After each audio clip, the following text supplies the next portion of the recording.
언약의 말씀을 따라간 베베라는 제목으로 말씀 증거하겠습니다. 우리 옆에 분과 인사하시겠습니다. 당신은 참 헌신의 모델입니다. 어떤 딸이 자기 엄마의 과거 일기장을 봤다고 합니다. 거기에는 이렇게 적혀 있었습니다. 내가 평생 짝사랑할 사람을 만났다. 이렇게 적혀 있었습니다. 그 딸이 그래서 누구냐? 아버지냐 아니면은 딴 사람이냐 뭐 이렇게 보다 보니까 그 대상자가 딸인 자기 자신이었던 것을 안 거죠. 자기가 태어날 때 엄마가 적었던 글입니다. 어떻게 보면은 부모 입장에서 자녀가 어떤 상황이든지 어떤 환경이든지 또 어떠한 선택을 하든지 간에 평생 자녀를 위해서 헌신할 수밖에 없는 육신적인 관계를 맺게 되어 있습니다. 물론 뭐 영적으로 정신질환자들이 많으니까 안 그런 사람도 많지만 그러나 생명적 관계를 맺고 있으면은 우리가 헌신을 하게 되지요.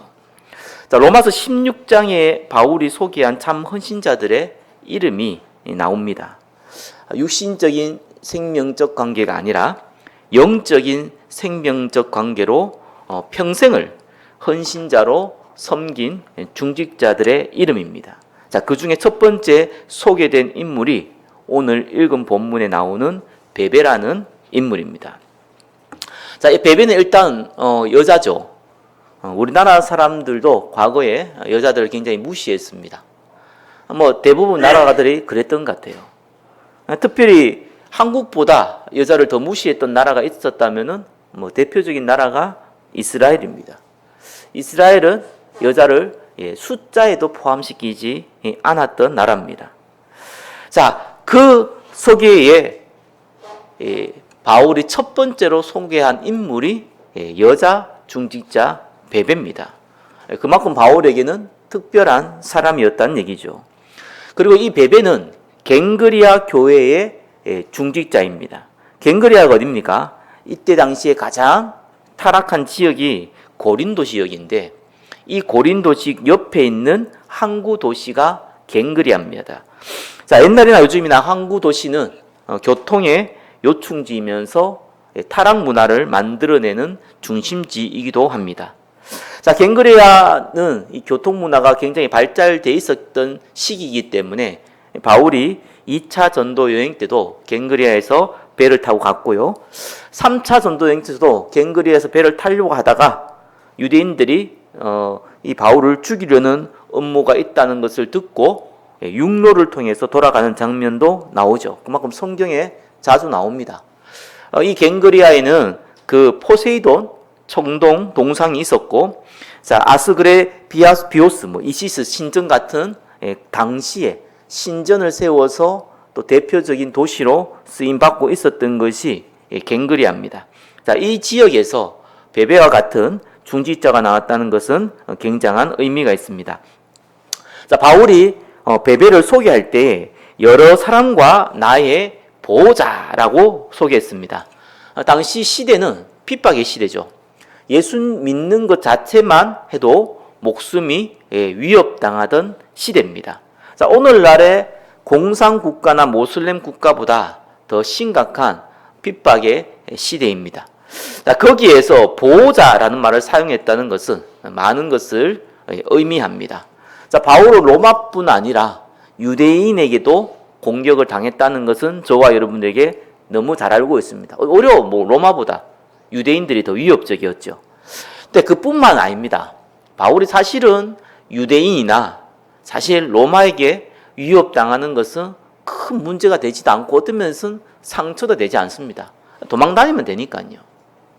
저와 여러분들이 언약 잡고 여러분의 현장에서 인도받다가 불신자한테 어려움을 당한다? 사실 여러분 그거 가지고 어렵다 생각할 필요가 없어요. 원래 그런 거예요. 세상이 그렇고 불신자는 더 그렇습니다. 저와 여러분 또 불신자도 아니잖아요. 불신자면 또 같이 어울릴 수도 있는데 영적으로 어울릴 수가 없어요. 전도자로 부름받았기 때문에 세상 공중권세 잡은 사단이 불신자를 통해서 어려움을 주는 것은 너무 당연한 거예요. 저와 여러분들이 이 세상 살아가면서 불신자한테 전혀 어려움을 안 당하고 살아간다? 예, 좀 생각해 봐야 돼요. 그럼 축복이 아닐 수도 있어요. 그럼 여러분이 불신자와 같다는 얘기도 되거든요. 예, 같이 섞일 수가 없습니다. 그게 우리의 축복입니다. 사실요. 자, 그런데 그거는 별로 어떻게 보면은 전도자 바울한테는 별 문제가 안 돼요. 근데 전도자 바울이 굉장히 고통당한 것들이 있습니다. 그게 뭡니까? 같은 동역자들한테 모함당하고 어려움 당할 때예요. 저와 여러분도 마찬가지죠. 같은 중직자, 같은 목회자한테 어려움 당하면은요, 참 힘듭니다. 저도 사실은 사람들이 원래 그렇다라는 걸요, 옛날부터 느껴가지고, 아니, 뭐, 불신자가, 전도 교육자 길을 가다 보니까, 뭐, 평신 동안 어려움 주면은, 별로 뭐 어렵다고 생각해 본 적이 없어요. 사실 뭐 무시한 건 아닌데, 뭐, 저하고 같이 동급으로, 이렇게 인도받을 사람들이 아니거든요. 영적으로 보면은. 굳이 뭐 어린아이가 내 배를 때렸다고 해서 내가 기분 나쁘다고 싸울 이유는 없잖아요. 그죠? 웃고 넘어가거나, 그죠? 피하면 되는 거죠. 근데 이제 제가 나름대로 좀 존경했던 목사님이나 또 제가 나름대로 섬겼던 분이 그러면은 굉장히 상처가 되더라니까요. 그래서 이게 뭐냐 이런 생각이 들고요. 아니, 사람 바라보지 말아야 된다고 그건 알고 있지만 현실적으로 그게 좀 굉장히 상처돼요. 어쩔 수가 없더라니까요. 근데 바울은요, 빌립보서 1장 12절에 18절에 보니까 사실 감옥에 들어갔을 때 바울이 로마 감옥에 잡혀 있는 걸 듣고 나서 많은 전도자들이요, 힘을 얻어서 전도했다고 나옵니다. 더 많이. 근데 어떤 사람은 사랑으로 했다는 거예요. 바울이 복음 전하다가 감옥에 들어갔지 않느냐. 우리도 복음 전하다가 죽을 수 있는 거 아니냐. 그게 뭐가 문제냐. 자, 이런 식으로 저와 여러분들이 응답받으면 바울 입장에서는 굉장히 감사할 일이겠죠. 근데 반대로요, 바울을 시기했던 사역자들이 많아요. 여러분, 바울이 출신 알잖아요. 바울이 어떤 사람이었습니까? 하필은 또 이 바울이 너무 엘리트예요. 그런데다가 많은 예수 믿는 유대인들을 죽였단 말이에요. 그 과거 업적이 있죠. 그러다 보니까 의심의 눈초리로 보고 있는 많은 사역자들이 있어요. 근데 바울이 전도자로 쓰임받으면서 본격적으로 너무 사역을 잘했단 말이에요. 너무 큰 문들을 열어갔어요. 그러면은 예수님을 3년 동안 따라다니고 어쩌면 많은 희생을 치렀던 초대교회 이 사역자들이, 제자들이 그걸 보면서 하나님이 저 바울을 세워가지고 하나님이 복음을 증거하는구나 라는 사람도 있지만 반대로 기분이 나쁜 거예요. 나는 이 고생을 해가지고 별 응답도 없는데 저 인간은 저렇게 악한 짓을 행하고도 저런 많은 응답이 있으니까 시기심이 생기는 거예요. 바울이 아예 편지를 그 내용을 썼다니까요. 그 사람들이 바울이 감옥에 갇혀 있는 거 보고 더 열심을 내가지고 전도했다는 거예요. 이유가 뭐냐? 성경에 뭐라고 나왔냐? 이 바울을 더 괴롭게 하려고 이렇게 나와있어요. 아니, 저는 더 열심히 한 게 어떻게 바울을 괴롭게 합니까? 그 말은 무슨 말이냐니까 바울이 똑바로 사역 안 했다는 거예요. 그러니까 지금 하나님께 벌 받아가지고 감옥 갔다는 거예요. 그래서 바울을 많이 추종했던 사람들 추종하지 말라는 거예요. 이제는 나를 따라와라 이거예요. 이런 시기심과 질투 가운데 사실상 바울을 욕했던 사람들이, 많은 목회자들이, 많은 전도자들이, 많은 중직자들이 있었다는 겁니다. 여러분, 악한 자들이요, 정의로운 자들을 무너뜨리는 방법이 있어요. 정의롭다, 뭐 악하다, 뭐 이거는 뭐 나라마다 사람마다 다 틀리겠지만, 자, 분명한 거는 뭐 아무튼 뭐 정의다, 뭐 악하다라고 우리가 일단은 원론적인 개념을 접근을 해보면은 이 악한 자들이 정의로운 자들을 어떻게 공격을 하느냐니까 정의로운 자들이 하는 말이 있잖아요. 그건 공격을 못해요. 그렇잖아요. 복음을 말하는 바울이 복음을 말했잖아요. 강하게 정확하게 얘기했어요. 그걸 공격할 수가 없어요. 그걸 공격한다는 것은 하나님을 공격하는 거예요. 정의로운 사람들이 하는 말을 공격하는 것은 그 사람의 말을 듣고 움직이는 사람들을 공격하는 거거든요. 악한 자들은 똑똑해요. 머리 나쁜 사람은 악한 짓도 못해요. 그러니까 그걸 공격하면 자기들이 피해를 본다는 걸 알고 있습니다. 그래서 어떻게 공격하느냐? 메시지를 공격하지는 않죠. 틀린 말이 아니니까.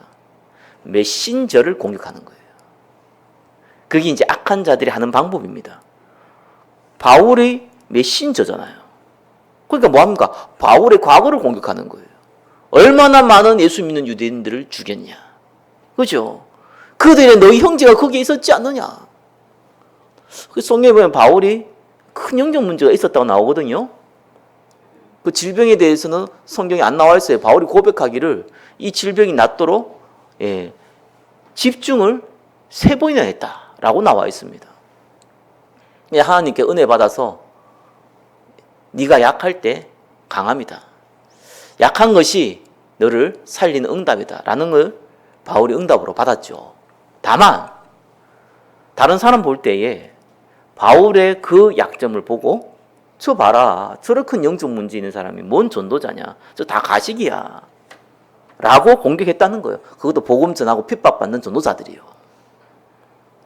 심지어요, 거기다 거짓말까지 조금 보태가지고, 그죠? 그렇습니다. 저와 여러분이 전도자로 서면은 여러분을 공격할 수가 없습니다. 여러분 메시지를 공격할 수 없어요. 여러분의 말을 공격할 수 없어요. 여러분의 자신을 공격해요. 여러분 자체를요. 거짓말까지 약간 보태가면서요. 그래서 성경은요, 보호자라는 단어가 나온 겁니다. 그래서 여러분 어떤 사람이 세상도 마찬가지지만 특별히 교회 안에서 성도, 중직자, 목회자 이런 분들이 나쁜 소식을 듣잖아요. 나쁜 소문이라면 소문이겠죠. 들으면은 여기 있는 분들은 일단 의심부터 하셔야 돼요. 그 말이 맞고 틀리고를 떠나가지고 의심부터 하셔야 돼요. 좀 많은 목회자들과 중직자들이 뭐 돈을 횡령했다, 뭐 음행을 했다, 뭐 자리 싸움을 했다 많은 얘기 듣는데 일단 제가 직접 보고 겪은 것이 아니면은요, 앞뒤 좌우를 한 번 더 봐요. 왜 그러냐니까 거의 99%가요 과장돼 있거나 뭐 거짓말까지는 아니라도 과장돼 있어요. 99.9%가요. 저 개인적으로 당해봐서 좀 알아요. 뭐 사실 그것 때문에 제가 개척하게 된 건데 하나님의 계획이기 때문에 뭐 억울할 일은 아니죠. 그냥 제가 거기서 한 가지 본 게 있어요. 딱 3종류의 사연이 나와요. 저를 아는 사람 중에서는. 저를 보호하는 사람이 있고 그 다음에 모르는 척하는 사람이 있고 자기가 피해를 받으니까 피해를 볼 수 있잖아요. 악한 자들이 공격을 할 때는요, 그 반대하면은 그 사람도 공격의 대상이 돼요. 그리고 더 어렵게 만드는 사람이 있더라니까요. 딱 3종류의 사람이 나오죠. 그 99%는 모른 척하는 사람이더라고요. 감사한 건. 그럴 수 있죠. 괜히 저를 보호하려고 그랬다가 본인도 피해 볼 수 있잖아요. 근데 이 악한 사람도 한두 명 있대요. 반대로요, 보호하려는 사람이 있어요. 딱 한 사람이 있었는데 뭐 딴 사람 중에 있는지는 잘 모르겠는데 적극적으로 저를 보호해 주려는 사람이 있었어요. 우리 가족도 아니에요. 제가 섬겼던 교회 사람도 아니었다니까요. 그 사람이. 근데 이 사람이 어느 정도냐니까 객관적인 자료를 모아가지고 저를 보호하려고 그러다니까요. 진짜. 그러니까 내가 친했냐? 안 친했어요. 그러니까 사역적으로 아는 관계예요. 내하고도 친하지도 않지. 우리 가족도 아니지. 내가 섬겼던 교회 사람도 아니지. 그래서 내가 좀 많은 감동을 받았어요. 저런 사람도 있구나. 뭐 때문인지 모르겠어요. 나하고 친하지도 않는데. 그래서 막 그러길래 제가 얘기를 했어요. 진짜 고맙다. 도와주려고 그래서. 근데 이거 하나님 하신 일 같다. 그래서 욕하지 마라. 더 안황이 도울 수 있다. 왜냐하면 내가 지금 성령인도 받아야 되지. 아니 내가 억울한 일 당한다고 해서 내가 억울하다 이거 얘기해버리면은 그건 불신자 세계가 아니냐. 그럼 내가 또 하나님 더 좋은 계획이 있는데 그럼 말라고 굳이 하나님이 버리시는 일을 내가 막냐. 그래서 그런 얘기를 했어요. 그러다 보니까 뭐 이렇게 뭐 넘어갔죠. 베베가 보호자가 되었다는 말이 무슨 말입니까? 여러 가지가 있겠지만요. 바울이 육신적인 유대인과 로마 사람들에게 핍박받는 것을 보호하는, 숨겨주는 그런 역할을 했다는 의미도 되고요. 동시에 많은 사역자들에게 오해를 받으면 그건 소문은 번지잖아요. 그럼 바울이 섬기는 사람들에게도 그 소문은 번질 거란 말이에요. 그죠? 그 소통을 통해서 오해를 푸는 작업들을 아마 했을 겁니다. 그리고 중요한 가지 한 가지 더 있어요. 그거보다 더 중요한 게 하나 있어요. 그게 뭐냐니까요.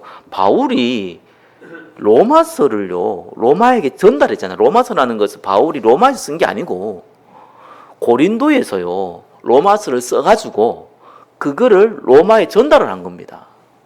바울이 로마 가기 전에요. 그 역할을 한 사람이 베베입니다. 그 심부름을 맡은 사람이요.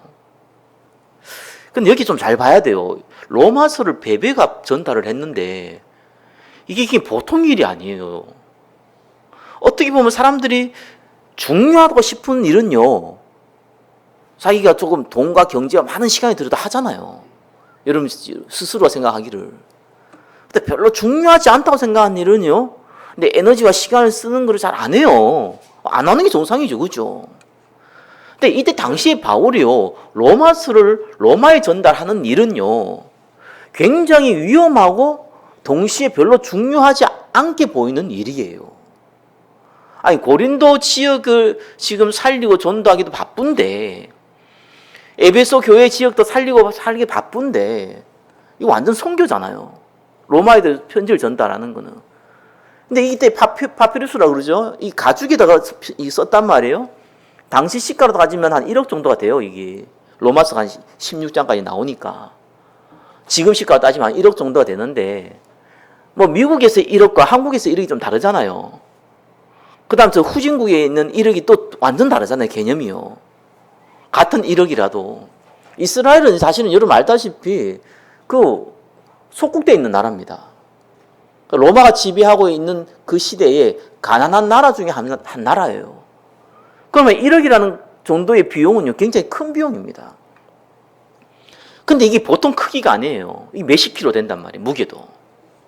그러면은 여러분이 1억짜리 헌금을 들고 간다고 해봅시다. 요즘 시대에도 도둑놈들이 많을 건데 이때 당시에 말할 것도 없죠. 그러려면은요, 거기에 뭐가 붙어야 되냐니까, 보디가드, 사병이 붙어야 돼요. 그 지금처럼 뭐 비행기 타고 갈 수 있는 게 아니고 배 타고 가야 되기 때문에 가이드 붙어야 돼요. 그리고 심부름 해줄 수 있는 종들도 붙어야 돼요. 그걸 베베가 했어요. 그 말은 베베가 그걸 할 만한 어떤 기본적인 재력은 있었던 것 같아요. 아니면 시킬 수는 없죠. 근데 그거 있다고 할 수 있는 게 아닙니다. 그죠? 바울의 목표는요, 지역 복음화가 아니잖아요. 바울의 목표는 세계 복음화예요. 근데 지금 더 좋아 이러면 세계 복음화 하면 잘 안 와듣거든요. 이 세계화된 시대에도. 이때 무슨 바울이 지금 지구가 평평하다고 생각하는 그때에 세계 복음화를 외치면은 사실 성도들의 마음속에, 머릿속에 핍박받고 있는 그 시대에 있는 성도들이 그게 머리에 들어오겠습니까? 안 들어와요, 사실상요. 근데 바울이 로마까지 그것도 큰 금액을 들여가지고요, 큰 위험을 부담스러워 하려고 한단 말이에요. 많은 중직자들이 바울을 알기 때문에 대들진 않았을 것 같아요. 대들면은 뭐 적이 되니까. 근데 다 침묵했을 것 같아요. 이건 제 내피셜입니다. 제 생각입니다. 뭐 지금도 충분히 이거는 합리적인 의심이 가능하잖아요. 그럴 수밖에 없어요. 거기에 무슨 돈을 씁니까? 내일 우리 미자립 쪽에 그 전도학교를 이제 시작을 하는데, 우리 헌금해 주신 분들 많이 계시셔서 감사하더라고요. 아니, 우리 교회도 어려운데 그건 뭘 그렇게 헌신을 합니까? 그리고 또 어떻게 보면은 거기에 있는 평신도 분들 중에서 자기 교회 목회자는 없어요. 그런 분도 있고요. 그거 보면서 거기에 뭘 그렇게 헌신합니까? 저는 솔직히 막 강요를 못 하겠더라고요. 근데 강경 못하는 게 사정을 아니까 여유로운 것도 아니요. 자기 교회 섬기기도 바빠요. 또 능력이 있는 것도 아니에요. 뭐 큰 부자라면 상관도 없는 그런 것도 아니에요. 우리 교회 제일 헌신 많이 했어요. 감사하더라고요. 여하튼 간에요. 이런 상황에서 잘 이해 못할 수 있어요. 그 사역을 이해 못한다니까요. 그래서 베베에게 로마서를 맡겼다는 거는요. 베베가 바울을 보호했을 뿐만 아니라 바울의 사역을 보호했어요. 다시 한번 말씀드립니다. 여러분, 저와 여러분들이 정말 해야 될 일 중에 하나가 뭐냐니까요. 전도자를 보호하는 것보다 더 중요한 것이 어떤 면에서는요. 전도자의 사역을 보호해야 돼요. 굉장히 중요합니다. 바울이 지금 로마서를 전달하는데 그거를요. 베베가 담당했다는 것은 바울이 이거를 마음을 다해서 이 사역을 보호하고 로마서 전달한 것 자체가 사역이니까 그거를 헌신해 줄 수 있는 인물이 베베였다는 겁니다. 자, 그러면요. 베베가 어떻게 이런 헌신을 할 수 있습니까? 내가 헌신해야지. 이래 헌신할 수 있는 게 아니에요. 분명히 생명적 관계야 돼요. 영적인 생명적 관계. 그러나 그거 가지고도 안 돼요. 이 베베가 바울을 보호했다는 건 단순한 영적 생명적 관계가 아니라 충분히 바울과 같은 사역의 마인드를 갖고 있었다는 겁니다. 그렇지 않고는 한두 번 다 이거 평생을 지속하면서 헌신할 수가 없습니다. 내가 이해되는 사역을 헌신하지요. 내가 이해되지 않는 사역을 어떻게 헌신합니까? 이해가 됐다는 거예요. 그래서 저와 여러분들이 오늘 강단을 통해서 세 가지 딱 붙잡으셔야 돼요. 1번의 내용이죠. 그거 딱 붙잡으세요. 세 가지가 뭡니까? 하나는 가치 발견, 서밋 선택, 헌신 작품. 헌신의 비밀이에요. 헌신은 저와 여러분들이 해야 할 의무가 아닙니다. 착각하시면 안 돼요. 헌신은 의무가 아니고요, 특권이에요. 예전에 윤석열 대통령, 이재명, 지금 그 민주당 대표 이렇게 대통령 되려고 이렇게 경쟁할 때 있죠. 많은 사람들이 줄을 섰어요. 줄을 섰다는 것은 나는 뭐 윤석열을 밉니다. 나는 이재명을 밉니다. 그 말이 아니에요. 그죠? 그거는 그냥 일반 사람들이고. 거기 뒤에서 많은 돈도 내고요. 뒤에서 많은 압력도 강하고요. 뒤에서 많은 도움도 주고 합니다.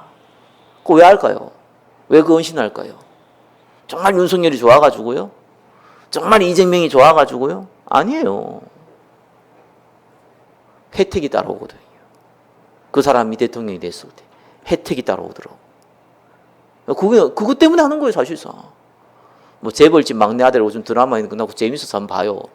뭐 삼성가하고 뭐 섞여서 뭐 약간 집어넣어서 만들었다고 하더라고요. 그게 이제 보니까 예전에 저게 그 대통령 그 될 때요. 선택을 하잖아요. 선택을 할 때 대통령 될 사람한테만 뇌물을 주는 게 아니라 2등, 3등 할 사람에도 뇌물을 줬어요. 주인공이 그렇게 하도록 시키죠. 왜 그러냐? 어차피 대통령 된 사람이 뇌물을 받으니까 도와줄 거고, 대통령 안 된 사람은 또 나중에 대통령 될 거니까, 될 수 있으니까 도와주는 거예요. 그러니까 혜택이죠. 여러분 영적으로 잘 보셔야 돼요. 우리가 헌신이 의무입니까? 아니면 진짜 헌신입니까? 말 그대로 희생입니까? 아니에요. 특권이에요. 만물을 주관하시고 천지를 주관하시는 그리스도께서 저와 여러분에게 생명 살릴 특권을 주셨고 생명 살릴 그 헌신을 주신 거예요. 할 자격을 줬다는 거예요. 불신자는 헌신 못 하잖아요.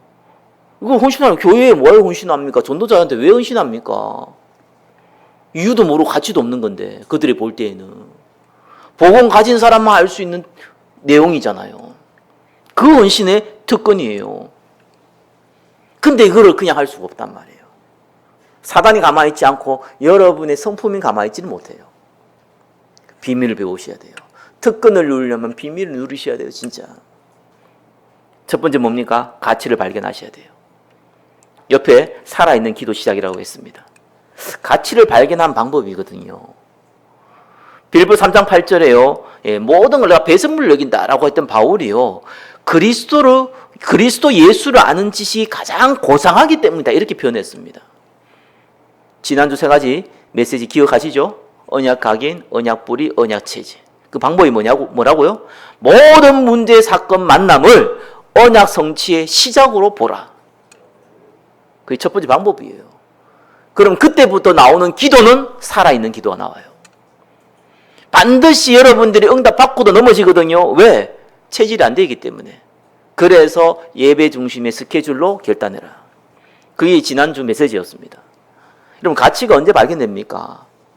살아있는 기도를 시작하고 응답의 맛을 볼 때부터 이게 진짜 가치 있는구나라는 걸 알게 돼요. 이론적으로 아는 거는 절대로 가치를 아는 게 아닙니다. 초대교회 제자들이요, 처음부터 그 가치를 알았던 게 아니잖아요. 예수님을 따라가는 제자들이 처음부터 그 복음의 가치를 알았던 게 아니에요. 그렇다고 몰랐냐? 내용은 얼마든지 알았어요. 3년 동안 공생에 따라다녔는데요. 말 그대로 3년 동안 예수님 따라다니면서 예수님 말씀을 듣고요. 같이 자고 같이 먹고 있는데요. 시간을 따지면 저와 여러분이 예배 드리는 시간을 만약에 따진다면은 이건 3년이 아니고요. 100년 가까이 시간을 함께 한 것 같아요. 그 시간 가운데 예수님이 하신 말씀을 이해 못했겠습니까? 이해는 됐죠. 근데 뭐가 안 돼 있습니까? 그만한 가치가 있냐는 거예요. 왜 그렇습니까? 그들은 어쩔 수 없이 운명에 잡혀 있었어요. 여러분, 운명이라는 단어 잘 아셔야 돼요. 내가 어쩔 수 없는 거예요. 그죠? 히브리서 2장 15절에는 모든 사람 죽기를 무서워함으로 한평생 매여 종노릇한다 이렇게 나옵니다. 그게 운명이에요. 종노릇하는 거. 뭐에 종노릇하냐? 세상의 금신과 염려와 걱정에. 그죠? 거기에 평생 매여가지고요 살아가는 거예요. 반대로요, 세상의 부귀영화에 평생 매여가지고요 그걸 얻기 위해서요 살아가는 거예요. 그걸 보고 종이라 합니다. 사단의 종이라고 하는 거예요. 사실 제자들의 종이 돼 있는 거예요. 상태가. 하나님 자녀가 됐을지 몰라도 상태가 종이 돼 있어요. 그러니까 어떤 일이 벌어집니까?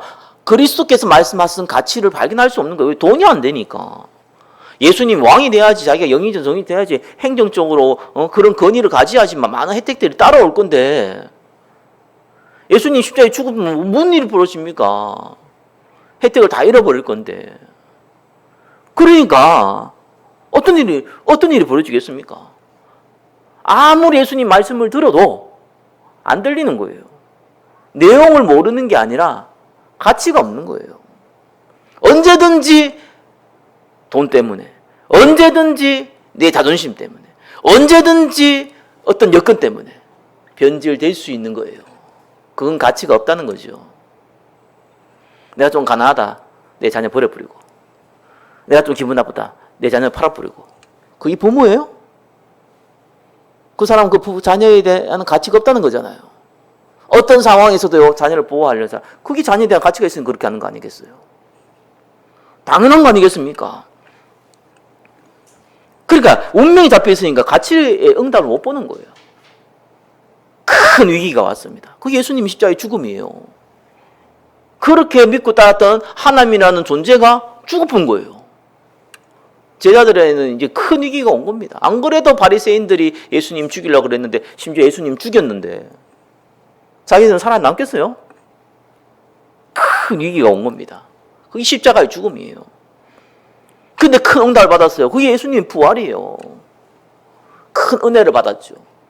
그리고 나서 뭐라고 그랬습니까? 예루살렘 떠나지 말고 약속한 거 기다리라. 이때 제자들이 본 거예요. 뭘 봤냐? 예루살렘은 위험한 지역이 아니다. 예루살렘은 우리가 자칫하면 잡혀서 죽을 수밖에 없는 그러한 험악한 지역이 아니다. 예루살렘은 그리스도께서 나에게 응답 줄 그 현장이다. 문제를 언약 성취의 시작으로 본 겁니다. 그때부터 무슨 일이 벌어졌습니까? 잘 알잖아요. 그걸 놓고 집중하기 시작할 때부터 무슨 일이 벌어졌습니까? 오순절의 역사가 일어났어요. 저와 여러분이 모든 문제, 사건, 만남은 그리스도의 언약, 세계복음화, 민족복음화, 가까이 지역복음화, 더 가까이 여러분 자신을 복음화시키기 위한 언약 성취를 위한 시작이다. 그 기도를 시작하시고 응답의 맛을 보시기 바랍니다. 그러면요 가치가 발견돼요. 여러분 정말 문제 있습니까? 어떤 사람들은요 너무 문제 속에 있다 보면요 처음에는 이게 문제라고 느끼는데 나중에 이게 문제라도 못 느껴요. 그건 이제 그 사람이 운명이 됐다는 거예요. 그게 슬픈 거예요. 그죠? 내가 가난한데 그래 평생 강하게 살자. 운명 대표는 그래요. 그럼 내가 부자 되겠다 그 말이 아니잖아요. 세상이 말하는 가난 부자가 아닙니다. 그죠? 저와 여러분이 그리스도 안에 있는 자가 평생 가난하게 산다? 그건 하나님의 계획이 아닙니다. 가난할 수 있어요. 그죠? 또 평생 가난할 수 있어요. 그러나 풍성함 누려야 돼요. 초대교회가 그랬어요. 가난했어요. 핍박받았어요. 능력 없었어요. 일하고 싶을 때 일자리가 있어야지 하지요. 고아, 가부 무슨 능력이 있습니까? 아무 능력 없습니다. 가난하고 힘들고 평생 그렇게 살 수밖에 없어요. 그러나 그들은 가지 않았어요. 누릴 거 다 누렸어요. 왜 그랬겠습니까?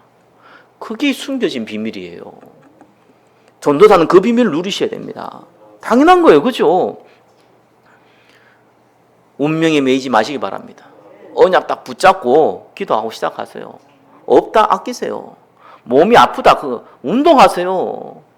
호흡 시작하세요. 깊은 호흡 시작하세요. 우리 육신은 다 과학적이에요. 그렇다고 해서 100% 낫나 그런 건 아닙니다. 그러나 당연히 상식적으로 해야 될 것은 너무 상식적인 겁니다. 그죠? 없으면 안 쓰고요. 당연한 거 아니겠습니까? 없는데 막 빌려 쓴다. 그게 이상한 사람이죠. 뭐 사업을 한다면 또 다른 얘기인데 없는데 막 빌려서 막 쓴다. 그게 이상한 사람이에요. 아픈데 아무것도 안 하고 병원도 안 가고 집에 있다. 그게 이상한 사람이죠. 그러나 그거 한다고 되는 건 아닙니다. 상식적인 건 하셔야 돼요. 그러나 진짜 운명 벗으려면요 그리스도 언약 붙잡으셔야 돼요. 정말 경제 없으면요 헌금 회복하셔야 돼요. 정말 저와 여러분들의 건강 문제 있으면요 여러분 현장 회복하셔야 돼요. 하나님이 건강 줘야 될 이유가 있어야 될 거 아니겠어요? 그렇지 아니하면요 하나님 줘야 될 이유가 없어요. 그래서 저와 여러분들은 일반 은총이 아니라 특별 은총 받을 자격이 있고 특별 은총 받을 위치에 있으면은 하나님 특별 은총을 줘요. 구원받는 것도 특별 은총이지만 이 땅에 살아갈 때 전도자에게 주시는 성령의 충만한 역사는요 특권이고 하나님의 특별 은총입니다. 주시게 되어 있습니다. 자, 살아있는 기도를 시작하라. 그게 헌신에 할 수 있는, 참 헌신할 수 있는 첫 번째 방법이에요. 두 번째가 뭡니까? 지난주와 어떻게 똑같은 내용이 있었어요. 서밋 선택을 해라. 영적 서밋을 선택하세요. 여러분이 두 가지 중에 하나를 선택을 해야 된다면은 바보가 아닌 이상 자기가 보기에 좋은 걸 선택을 하잖아요. 그죠? 그래서 사탕 한 개 놔두고 1억짜리 수필 놔뒀는데 아이는 뭘 선택하겠습니까? 아이한테 맡기면 사탕을 선택하겠죠. 부모가 옆에 있으면 뭘 선택하게 만들 겁니까? 사탕 선택할 손으로 옮겨가고 이거 선택하라 하겠죠. 만약에 둘 중에 하나를 선택할 수 있다면 말도 안 되는 얘기지만 아무튼 그렇다면은 그렇죠. 우리가 볼 때 좋은 걸 선택하는 것이 성령 인도가 아닙니다. 하나님 보실 때 좋은 걸 선택하셔야 돼요. 그죠? 그래서 영적 서밋을 선택하세요. 모든 스케줄은 예배와 교회 중심으로 짜세요. 그게 제일 미련한 사람 같이 보이지만 그게 제일 지혜로운 사람입니다. 그게 하나님 방법이라서 그래요. 그거 한다고 뭐 되냐, 성공하냐, 시간도 없는데. 여러분, 3단체에 있는 성공한 사람들, 어떻게 보면은요, 우리가 접근하기도 힘든 그런 성공한 사람들, 매일 모여서 집중합니다. 바보입니까? 시간이 남아도서 그럽니까? 할 일이 없어서 그럽니까? 아니에요. 진짜 응답은 영적인 데서 온다는 걸 알고 있기 때문에 그래요. 물론 그게 악령이라서 문제지. 저와 여러분은 성령의 역사로 말미암아 응답들이 온다는 것을 알고 있는 사람입니다. 그렇기 때문에 영적 서밋을 선택하세요. 그래야 돼요. 사단이 가만히 있지 않기 때문에 그래요. 육신의 종력, 안목의 종력, 이생의 자랑. 저와 여러분이 살아있는 기도를 하면서 응답을 조금 받으면요 또 99% 넘어져요. 왜 그렇습니까? 어쩔 수 없어요. 육신의 종력, 안목의 종력, 이생의 자랑이 내 안에 아예 배어 있어요. 그렇죠? 나 중심, 물질 중심, 성공 중심이 이미 내 몸에 배어 있어요. 이걸 바꾸지 못하면 안 되게 돼 있어요. 지속이 안 돼요. 그래서 스케줄부터 만들어라. 내 인생 스케줄부터. 우선순위부터 바꿔라. 이건 저와 여러분이 결단해야 되는 거예요. 나머지는 은혜로 주어지면 이건 결단을 해줘야 되는 거예요. 내가 절대로 술 안 먹는다고 놓고 내가 술병을 집안 곳곳에 다 놔두고 말이야. 세계 각종 주류를요. 오만 거실에다 다 펼쳐놓고 난 지금부터 술 안 먹을 거야. 이런 등신 같은 놈이 어디 있습니까? 그걸 다 치워버려야 되죠. 어떤 놈은 도박 끊겠다고 자기 손목 자른 사람도 나중에 발로 도박한다 그러잖아요. 그만큼 끊기 어려운 것이 우리의 체질입니다. 그래서요, 맡겨야 돼요. 예배 중심으로 가세요. 진짜입니다. 이걸 하셔야 돼요. 그래 다 회복이 돼요. 늦는 것 같지만 진짜 회복은 이 방법밖에 없어요. 왜 자꾸 다른 방법을 찾습니까? 자, 세 번째입니다. 그러면요, 작품이 나와요. 조금만 지속하면 하나님이요, 세계보호마? 나를 통해서 해야 될 세계보호마? 구체적인 미션이 나옵니다. 알아도 못해요. 응답으로 와야 돼요, 이거는요. 이 작품은 나오는데 모든 저와 여러분들의 헌신은요, 전도와 선교를 위한 것이어야 돼요. 그게 원리예요. 그죠? 대표적인 것이 전도자를 돕는 일이에요. 이 원리긴 한데, 그러나 구체적으로 나오면 어떻게 도울 겁니까? 거기 미션으로 나와요. 그래서 헌신은 작품으로 나오게 되어 있습니다. 작품을 만드는 게 아니고 작품으로 나오게 되어 있습니다. 그래서 이 헌신을 특권이라고 하는 겁니다. 아무나 할 수 없어요. 은혜 받은 자가 작품으로 나오기 때문에 하는 겁니다. 제가 몇 번 얘기했잖아요. 그죠? 정말 가치 있는 일은요, 돈을 낙엽처럼 태울 수 있어야 돼요. 판소리 전집을 만든 사람이 한 얘기예요. 돈도 안 되는 걸 왜 만드냐고. 회사 망할 일 있냐고. 그 사람이 한 얘기입니다. 가치 있는 일을 할 때는요, 돈을 낙엽처럼 태울 수 있어야 된다. 뭐 가치 있는 일입니까? 그 사람 입장에서는 가치 있는 일이에요.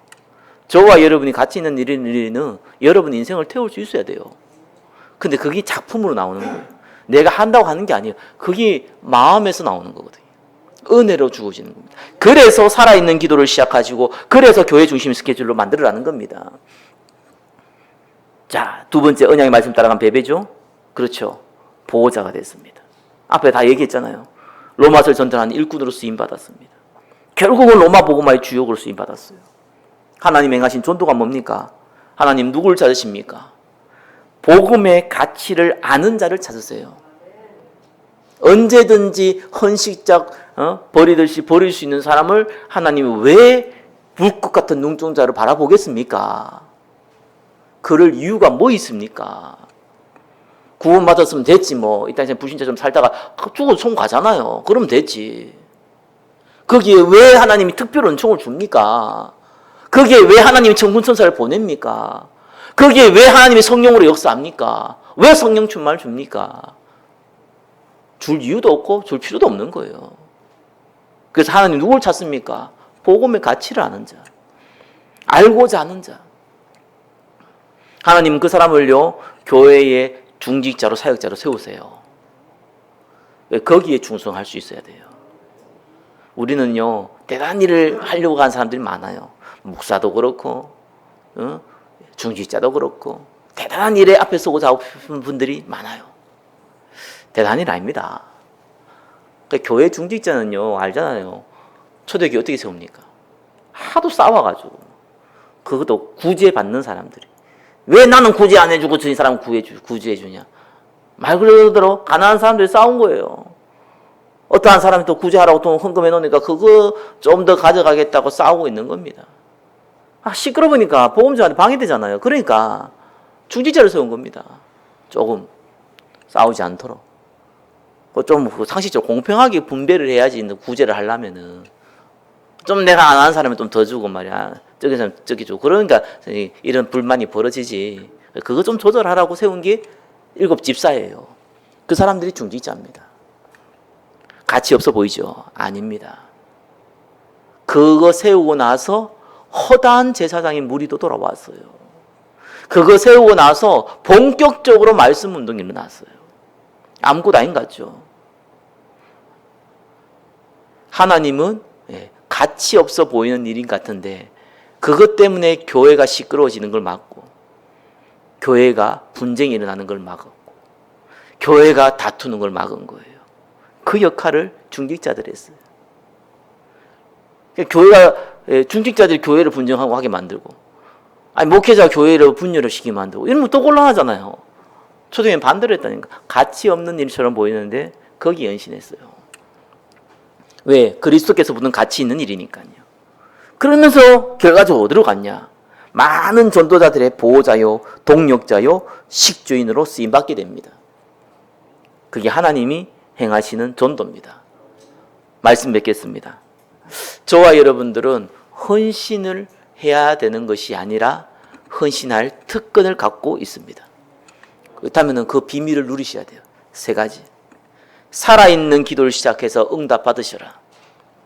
하나님 주신 작은 응답들을 받으시라. 그래야 가치가 발견된다. 무너지지 않고 지속하기 위해서 교회 예배 중심의 스케줄로 만들어라. 그죠? 그럼 내가 할 작품이 보인다. 그게 저와 여러분 한 주간 붙잡아야 될 언약입니다. 말씀 붙잡고 한 주간 승리하시기를 예수 그리스도 이름으로 축원합니다. 기도하겠습니다. 언약의 말씀을 따라간 베베의 축복을 누리게 하옵소서. 예수 그리스도 이름으로 기도드립니다. 아멘.